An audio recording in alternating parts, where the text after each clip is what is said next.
السلام علیکم. آج کے سچ کے ساتھ میں ہوں وسیم عباسی. آج ہم 3 خبروں کے حوالے سے بات کریں گے. ایک تو یہ کہ فیلڈ مارشل عاصم منیر کب تک آرمی چیف اور چیف آف ڈیفنس فورس رہیں گے. ان کے حوالے سے خبریں آ رہی ہیں, کنفیوژن ہو رہی ہے. کیا 2035 تک وہ آرمی چیف رہیں گے اور کیا وہ تاحیات آرمی چیف ہوں گے؟ اس حوالے سے آپ سے بات کریں گے. اس کے علاوہ اسلام آباد ہائی کورٹ کے 2 ججز کے حوالے سے ہے کہ ان کا استعفیٰ پینڈنگ ہو گیا ہے. سپریم کورٹ کے 2 ججز کا استعفیٰ سامنے آ گیا, لیکن اسلام آباد ہائی کورٹ کے 2 کون سے ججز ہیں جن کے حوالے سے کہا جا رہا ہے کہ کیا سرائیاں ہو رہی ہیں کہ ان کا استعفیٰ ہے اور وہ 1 مہینے بعد ان کی پینشن کی میعاد پوری ہوگی تو ان کا استعفیٰ ہوگا. پینشن کتنی ہوتی ہے, کتنے کروڑ روپے کی بات ہو رہی ہے, یہ ساری بات چیت آپ سے کریں گے. اس کے علاوہ اسرائیل کے ایک ڈی جی ٹورزم کے ساتھ پاکستانی وزیر اعظم کے کوارڈینیٹر کی ملاقات پہ بہت بحث ہو رہی ہے سوشل میڈیا پہ. کیا کانٹیکس تھا, کیوں ان سے ملے اور اب ان کا کیا کہنا ہے؟ اس حوالے سے بات کریں گے کہ پاکستان اور اسرائیل کے تعلقات میں کیا ہو رہا ہے,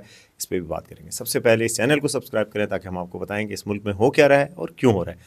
اچھا جی, سب سے پہلے تو آرمی چیف پروٹوکول کے تحت بھی اب وہی ہوں گے کیونکہ 27ویں ترمیم بھی منظور ہو چکی ہے.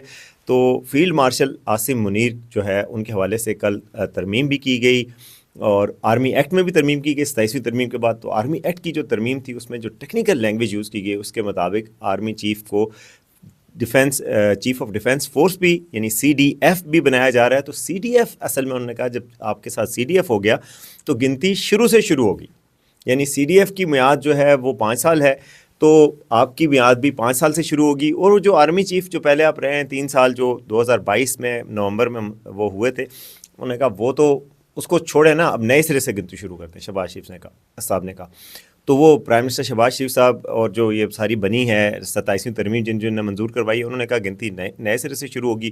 اور گنتی جو لوگ گن رہے تھے کہ یار اس نومبر میں تو ریٹائر ہو جائیں گے, جس وقت وہ تعینات ہوئے تھے اس وقت PTI اور باقی لوگ بھی سمجھ رہے تھے کہ 3 سال کے لیے آئے ہیں, کوئی بات نہیں 3 سال ختم ہو جائیں گے. لیکن جب 3 سال پہ پہنچے, کہتے ہیں نا ایک اور دریا کا سامنا تھا منیر مجھ کو, میں ایک دریا کے پار اترا تو میں نے دیکھا. وہ 3 سال جب پہ پہنچے اور نومبر آیا تو پتہ چلا کہ ابھی گنتی نئے سرے سے شروع ہوگی اور گنتی 5 سال کی ہوگی.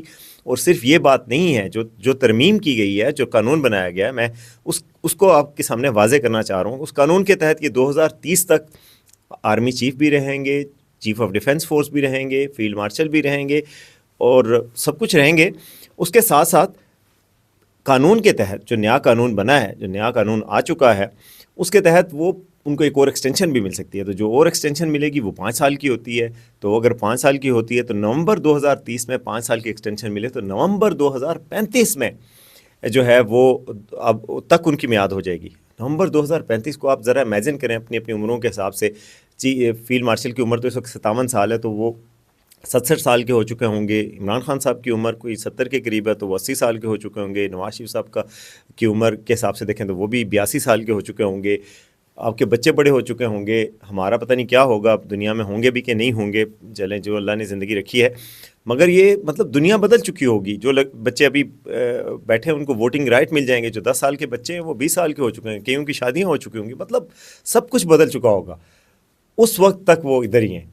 تو یہ ایک بڑی خبر تھی اور اس میں یہ ہے کہ لائف ٹائم. اور پھر اس کے بعد پتہ نہیں کون سی کوئی ترمیم آتی ہے, 27ویں پہ کوئی رک تھوڑے گیا معاملہ, 28ویں آتی ہے, 29ویں آتی ہے, 32ویں آتی ہے, تو پھر پتہ نہیں کیا ہوتا ہے. یعنی کہ وہی بات صحیح تھی کہ جو جنرل ضیاء الحق صاحب تھے ان کو قرآن کی چند آیات یاد تھیں, انہوں نے کوئی 9 سال گزارے ہیں. تو ایک صحافی دوست کہتے تھے کہ بھائی یہ تو حافظ قرآن ہیں, اب ان کا اندازہ لگا لیں کہ قرآن کی آیات جو ہے وہ تو اتنی زیادہ ہیں, ان کو تو پورا قرآن حفظ ہے, تو اس حساب سے آپ دیکھ لیں کہ وہ کتنا عرصہ گزاریں گے. یہ اب بہت ایک واضح ہو گیا ہے, اظہر من الشمس ہے کہ وہ ہی از ہیئر ٹو اسٹے. اچھا اس کے کئی پہلو ہیں, ظاہر ہے میں تو اس کو ایگری نہیں کرتا. میں سمجھتا ہوں کہ انسان کو انسٹیٹیوشن بلڈنگ کرنی چاہیے اور اس کے بعد آپ آگے بڑھ دیں. آپ اور بھی لوگ ہو سکتے ہیں جو آپ کو فالو کریں. ساری دنیا میں ادارے ہوتے ہیں, ادارے شخصیات سے بالا تر ہوتے ہیں. آپ کی مدت میں مکمل ہو اور اگلے تیار کیے ہوں آپ نے اپنے شاگرد جو کہ ملک کی باغ دور سنبھال لیں, فوج کی باغ دور سنبھال لیں اور وہ چل پڑیں. یعنی میں اس سے ایگری نہیں کر رہا. اس لائف ٹائم نہ تو ایکسٹینشن لائف ٹائم ہونی چاہیے, نہ ہی جو ہے وہ لائف ٹائم آپ کو امیونٹی ملنی چاہیے. مگر میں آپ کو اس کے پہلو بتانا چاہ رہا ہوں کہ جو پاکستان کے حوالے سے اس کے جو مثبت اور منفی اثرات ہو سکتے ہیں. منفی تو اب ظاہر ہے ایک پولیٹیکل وہ پیدا ہو رہی ہے، لوگوں میں مایوسی پیدا ہو رہی ہے کہ بس ڈسپنسیشن یہی رہے گی، جو بھی حکومت بدلے گی بھی تو کیا تبدیلی کوئی آئے گی کہ نہیں آئے گی۔ منفی تو بہت پہلو ہیں جو ڈسکس کیے جا سکتے ہیں۔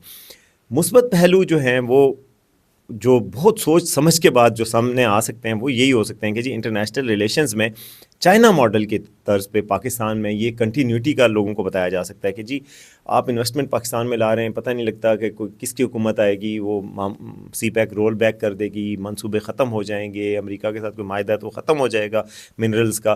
تو جو انسرٹینٹی ہوتی ہے، کئی ممالک کو پاکستان سے یہ شکایت ہوتی ہے کہ پاکستان میں تو پتہ ہی نہیں چلتا اگلی حکومت کون سی آئے گی اور وہ کیا منصوبے کرے گی، کیونکہ پچھلی حکومتوں کے منصوبے ختم ہو جاتے ہیں، وہ نہیں ہوگی۔ تو چائنا ماڈل، چائنا کو خاص طور پہ یہ پاکستان کا دوست ملک ہے اور چائنا میں خود اسٹیبلٹی بہت ہوتی ہے وہاں، تو اب آپ اگلے 15 20 25 سال کا اندازہ لگا سکتے ہیں کہ کیا پالیسیز ہوں گی۔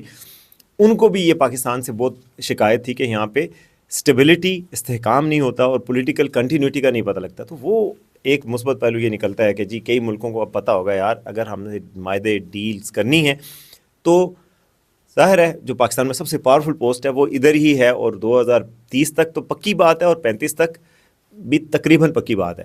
تو وہ آپ اندازہ لگا سکتے ہیں کہ یہ کنٹینیوٹی کا سلسلہ جو ہے یہ رہے گا۔ باقی جو ہوتا ہے وہ انسان کو کچھ پتہ نہیں، ہم انسان ہیں، جو مرضی ہمارے پاس عہدے آ جائیں، جو ٹائٹل لگ جائیں، انسان کا پتہ نہیں ہوتا کہ اللہ تعالیٰ کو کیا منظور ہے، جو اللہ کو منظور ہوگا وہی ہوگا۔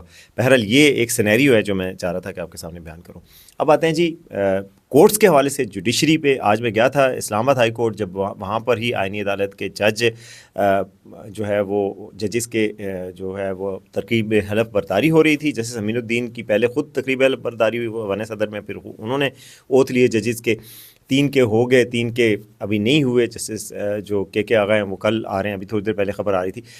اس کے ساتھ ساتھ یعنی کہ عدلیہ بدل چکی ہے۔ آج صبح جب ہم نے آنکھ کھولی تو ایک ڈفرینٹ سپریم کورٹ، ایک ڈفرینٹ عدلیہ کا منظر ہے، نئی عدالت بن چکی ہے، اور جس کو قانونی اور آئینی ماہرین کہتے ہیں کہ وہ سپریم کورٹ سے زیادہ سپریم ہوگی، کیونکہ ظاہر ہے اس کا فیصلہ، آئینی عدالت کا فیصلہ سپریم کورٹ میں چیلنج نہیں ہو سکتا، سپریم کورٹ کے فیصلوں کو آئینی عدالت میں چیلنج کیا جا سکتا ہے، ظاہر ہے۔ تو آئینی عدالت بن گئی۔ اسی دوران 2 ججز نے استعفے پیش کر دیے، جسٹس منصور اور جسٹس اطہر من اللہ صاحب نے رات کو استعفے دیے۔ استعفے کیا تھے، اس میں بہت لمبی چارج شیٹ بھی لکھی اور اس میں جناب انہوں نے اشعار بھی لکھے۔ جسٹس منصور نے تو باقاعدہ کہ میرا قلم تو امانت ہے میرے لوگوں کی، میں کٹ گروں یا سلامت رہوں، اور اس کے بعد بہت سارے اشعار ہیں، اور میرا یہ فوٹے نہیں ہے، احمد فراز صاحب زیادہ اچھے شاعر ہیں۔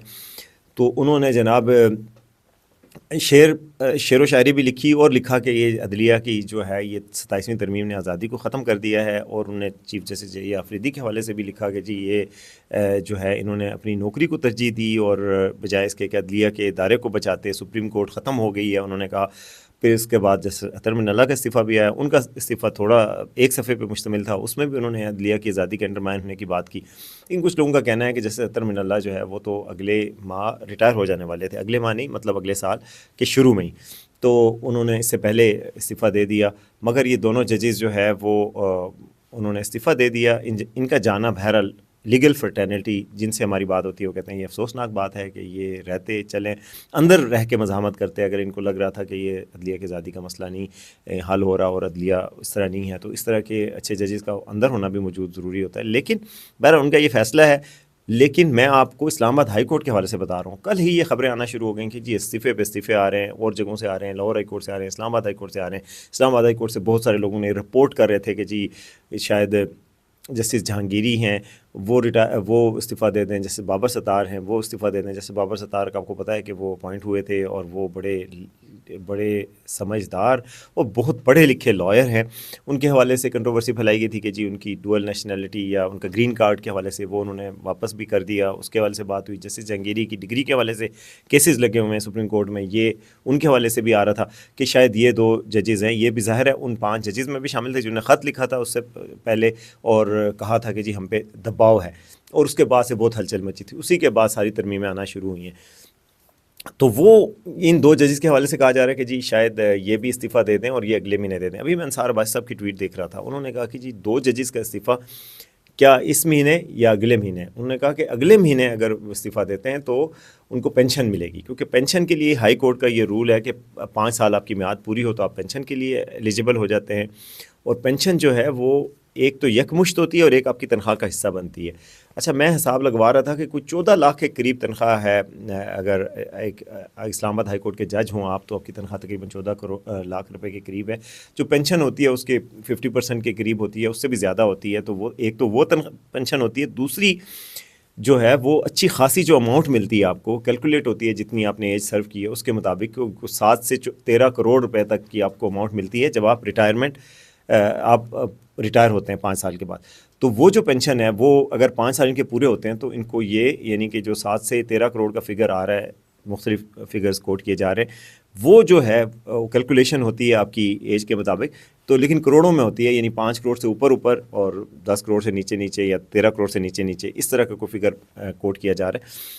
تو یہ آپ کو پینشن ایک یکمشت ملے گی اور ایک ان کے ساتھ تنخواہ ملے گی.